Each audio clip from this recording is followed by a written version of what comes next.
That is so kind. Thank you very much. So first of all, let me say a really big thank you for this honor to the organizers. I feel really privileged to be standing here today to share my story and hopefully to inspire many of you to do even greater things than you already do. Sometime in the late 80s, I was just in my early teens when I took a decision that would fundamentally alter my approach to life. I embarked on a one-year exchange program to Belgium. Now, that sounds pretty normal, right? After all, exchange programs are quite a regular occurrence these days. But consider this. I was a very young Black girl traveling alone to stay with an unknown family in an unknown country whose language was unknown to me. It was in the 80s. There was no Google or Facebook to run a quick background check or mobile phones to keep constantly in touch with family back home. It was a daring, risky undertaking, especially for a teenage Ghanaian girl in a relatively conservative society. But I was determined and very excited to go. Not so for my family, though, who were concerned and hesitant. My aunties would come to the house and list 1,000 things that could go wrong. They were determined not to let me go. My mom was in a dilemma. But I made my case strong and persistently. Call it my first major foray into sales. I argued and reasoned and pleaded. And in the end, she agreed, bless her. So I went, I saw, I conquered. Best decision of my life. This was not just a regular trip to a foreign country. It was a journey of self-discovery, where I got to test myself in an unfamiliar environment and learned important lessons on adaptation. It was a journey of validation where I learned to trust my instincts and strengthen my resolve to be willing to take that extra step, to take that giant leap of faith. It crystallized in my self-confidence. Dear friends, as we would come to discover from my speech this morning, this formative experience has been instrumental in my approach to life, particularly for the trajectory of my career. Today, I would share with you some important values that have underpinned my success and growth, with specific examples drawn largely from my corporate experience. I would also touch on the tech industry and share some important perspective on its formative potential and the value women can bring to the industry, and how we as women can leverage the great opportunities it offers. Although these values and experiences I share today are by no means a prescription for everyone, it is my hope that most of you listening will take away with you some useful lessons and also be greatly inspired to take on your own journeys with greater confidence and broader insights. Now let's talk about the values. First one, taking risk. Let me start by sharing a little bit of my story of how I transitioned from banking into technology. I started my career in Africa in banking, worked for a few banks in Ghana, and I started getting bored, and out of the blue, I got a call that IBM was in Ghana and they were looking for a marketing manager for West Africa. Now, technology. I am so technically averse. I can't even work out my different remotes at home unless my sons are there to work it out for me. But I was excited about the thought of taking that risk and joining a completely different industry, completely unknown to me. I took that risk, and 11 years down the line, I'm still here. Now I joined IBM, full of enthusiasm, kept learning. I would stay up at night to read, to bring myself up to speed. And I found the industry very exciting. I was like, wow, I'm here to stay. This is really, really nice. Then I started getting bored in the role. By the way, I get bored very easily. Now, I started thinking, I don't want to leave this industry, but what can I do to add value to the organization? So I started looking around and I thought, okay, the strategy that was carved outside the country and now being implemented on the continent, who is here to be the liaison between the two entities, the headquarters strategy and the local African strategy implementation? So this is what I did. I wrote a paper, highlighting this gap in the organization, presented it to my manager. He looked at me and laughed and thought, this is not going to go anywhere, but if you insist you want to present it to the Senior Vice President for Strategy, be my guest. So I did. I took the risk, sent the paper to him, and guess what happened? He responded. And fast forward, he created the role, and guess who got that role? To run the strategy for the region. You can deduce from the story of my career trajectory a recurring value, my willingness to travel to the unknown, to take that giant leap of faith. In other words, an appetite for risk. It is trite knowledge that the greater the risk, the greater the reward. In our career journeys, many people can get too comfortable in their roles, becoming unwilling to exert themselves further to explore new grounds, especially when the results are unknown. When you get too comfortable, you become stagnated. If you aspire, which you must, to move high up in your career, you must be willing to risk the certainty and comfort of your present role to more uncertain and challenging environments. In my case, I was willing to take the risk to challenge an organization's culture, uncertain of the outcome. Well, as things turned out, the outcome was that I got promoted to a regional role. The second value I would like to talk about this morning is going beyond the call of duty. Another value closely related to the first one, which has served me well over the years in my willingness to go that extra mile, to go beyond the call of duty. Oftentimes, many of us are all too willing to confine ourselves in our job role. We will shy away from any opportunity to take an additional duty, whether voluntary or by delegation. By going beyond the call of duty, I don't mean going around doing other people's jobs for them or being the dumping ground for jobs people don't want to do. What I mean is to be strategic in going beyond your role to doing other things that bring value to your organization. The third point, the third value, continuous learning. I would like to share with you in continuous learning and the ability to adapt. It is important to never get seduced by your success and feel you have actualized, so much so that the urge to keep learning and reinventing yourself is doused. This is especially so in the fast-paced digital age where technology is changing how we do things by the minute. If you want to remain relevant, you have to constantly evolve with the times. And to do so effectively, you must simply learn, read, taking courses, attending workshops, learning from others, from your subordinates to your superiors, among others. Of course, you also want to spend time understanding the organization you work for, decoding the nuances and anticipating its need so you can adapt effectively. The fourth point I would like to talk about is consistency in your career vision. There are some pivotal moments in our career when we have to make important decisions, such as changing roles, changing jobs, relocating. I found it useful under those circumstances to fall on an overarching vision for my career and let that guide my decision. I've always believed that my work should have impact in transforming my continent beyond the sustenance it provides for me and my family. Now, let me take this opportunity to address to give you the reason behind my change of job, change of company, because I get that a lot on LinkedIn. Why did you make that move? So, as most of you know, I was with IBM. I was the regional head for Northeast and West Africa, looking after 35 countries plus in Africa.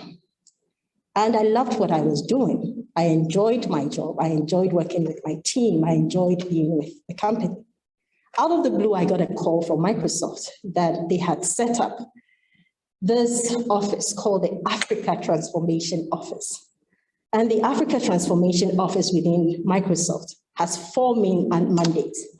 The first one is to provide digital assets and capabilities to 10 million SMEs on the continent. The second mandate is to support startups in the region and provide them with a capacity to scale. 10,000 of them, very minimum, touching the top 200 unicorns and unicorns. The third mission is to provide digital skills to 30 million Africans on the continent. And this is a 5-year mission. The fourth, but not the least, is to look at how we create a truly connected Africa by providing the essential digital infrastructure that is needed to scale. I looked at that mission and I thought, wow, and I'm going to be one of the leaders to drive this. Can you imagine the impact of this on our continent? And this is just the focus of Microsoft, just doubling down on its efforts in the next 5 years to create this. That was a dream job, to be part of the digital transformation in Africa. Are you going to say no to this? Of course I did it.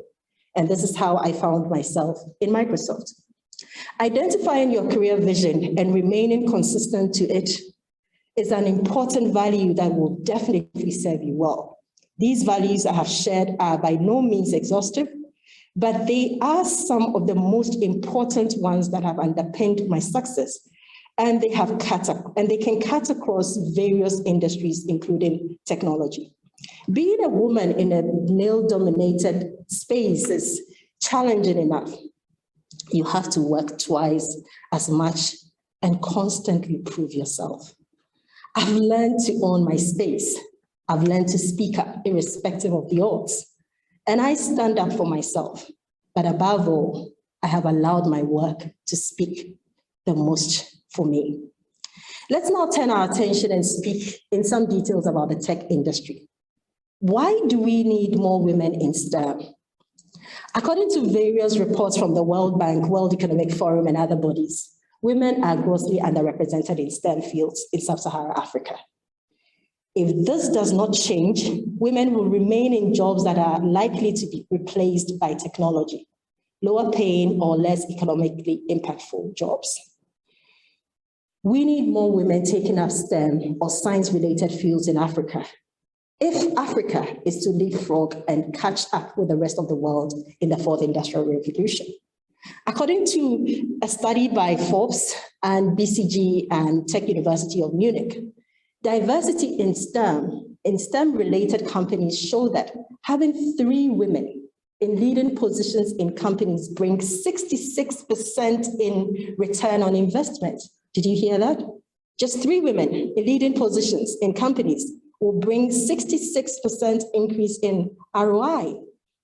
Tech companies that had 8 out of 20 executives, guess what? Being women, generated 34% more revenue than those without. But sadly, there's still a gross underrepresentation of women in STEM fields in sub-Saharan Africa. The share of women graduating from tertiary education is below 30% for many sub-Saharan African countries.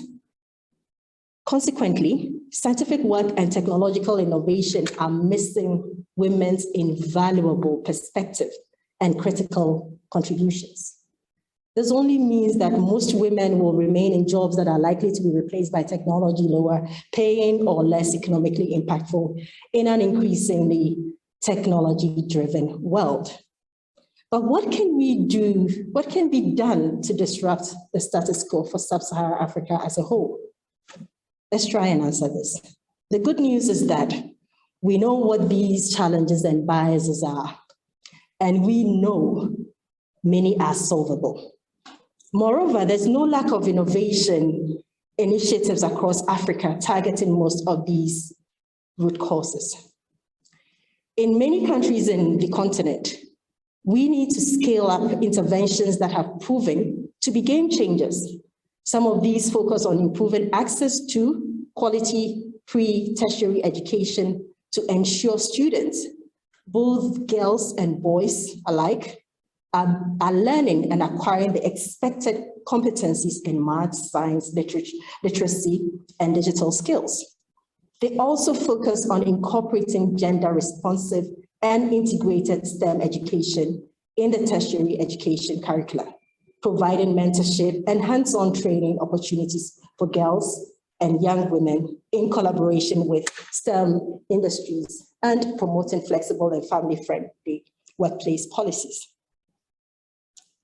Regionally, initiatives such as the Africa Institute of Mathematical Science and Africa Center of Excellence projects support postgraduate programs and applied research across various STEM, agriculture, and health fields, and financially incentivizes centers to enroll female students. Without doubt, much has been done, yet much more needs to be done. And more importantly, done now to accelerate the girls and women in STEM agenda. With the proliferation of technology and rapidly growing global digital economy, it is imperative that deliberate policies are put in place to ensure all students have equal opportunities to acquire STEM-related competencies from early childhood through higher education. Let's work towards shattering these long-standing barriers and ensure that girls and women, young women in both rural and urban communities across our region are empowered and inspired to explore further careers in existing and new frontiers of science, technology, and innovation. When you look across Africa, you see a growing number of women leading non-traditional careers for women such as aircraft pilots, physicians, electrical engineers, and computer programmers. They include ladies like Botswana's Captain Fatima, who started her career in military and now advances the empowerment of young women in aviation and aerospace. In South Africa, we have Dr. Sidali, the first woman cardiologist surgeon, and Maya, a self-taught coder and founder of Girls Hive, which provides programming and app application training for young girls and women alike. In Rwanda, you have Esther Mabazi, the first woman pilot who has paved the way for many female pilots in the country. In Ghana, we have the likes of Farida Badwe, a software engineer who defied great personal odds to establish a thriving career in tech. We do indeed have examples to inspire us. Now, what is our call to action? The technology department should not be a boys' club in organizations, a boys-only club in organizations, because soon the department will be the dominant in most of the companies in the world. And when that happens, do we want to be left out? Our forebears did not suffer to open many doors through their activism, only for us to get ourselves shut out again. The challenge for our generation of women who enjoy more freedoms, rights, opportunities than any other women in history is to ensure that we never double back, but to keep pushing forward for greater equity. In this case, it simply means more women in tech. The developers of today are designing the world of tomorrow. How the world looks, feels, responds to our needs depends on the information we code into the systems that they design today. If women want the world to respond to our needs, then we must be at the source table coding our perspectives into whatever algorithms that will control our lives in the years to come. But this is not just about women, but also about men and children as well. When women do better, the society does better. A study by the Alliance on Affordable Internet has found that lower middle income countries have lost USD 1 trillion over the last decade due to the exclusion of women in their perspective, in their respective digital economies. Now that is a staggering figure, right?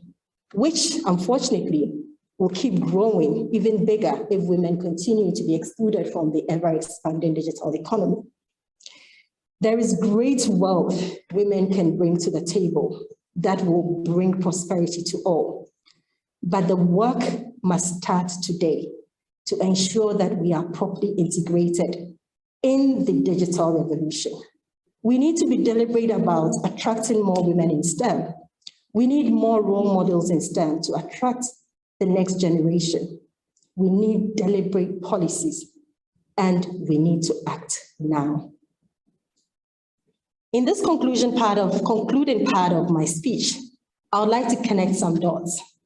Earlier, I spoke about some values that have underpinned my success and helped me to overcome challenges. Risk for appetite, going beyond the call of duty, continuous learning, and being consistent to my career vision. The import of all of these is that it helped me to differentiate myself, which positioned me as a viable candidate for career progression opportunities, progressing opportunities. In your career, you want to differentiate yourself in such a way that you are noticeable for all the right reasons, of course. When these opportunities come, you want your name popping into the minds of people because of this or that you did. I know that as women, we sometimes like to keep under the radar. We do not want to rock the boat too much. But if we are to break the bias to ensure equitable representation, we must be willing to put ourselves out there, to differentiate ourselves in ways that we cannot be ignored when those opportunities come. It is important, too, that we stand and bask in our success. Let us not downplay our achievements for the fear of bruising someone else's ego. If we came and saw and conquered, then we must let the world know.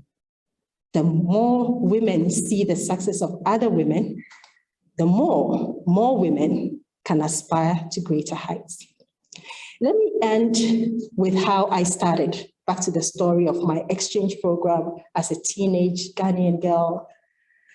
I spoke about how validating the journey was for my self-confidence. But one thing I didn't mention was how it was also a liberating experience.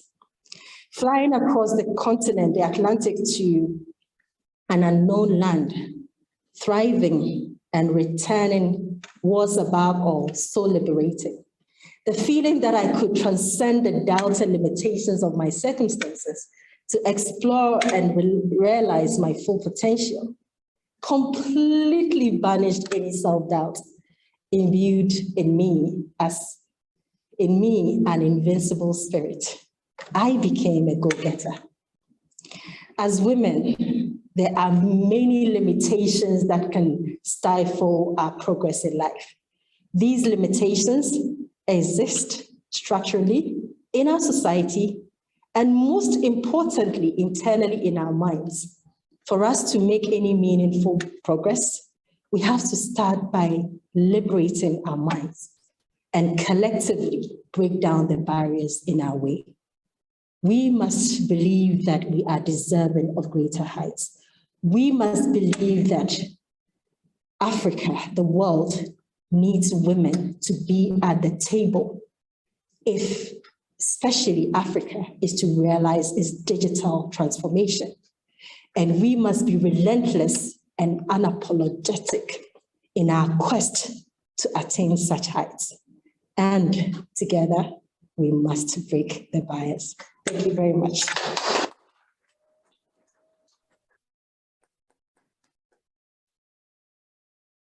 Thank you, Angela, for such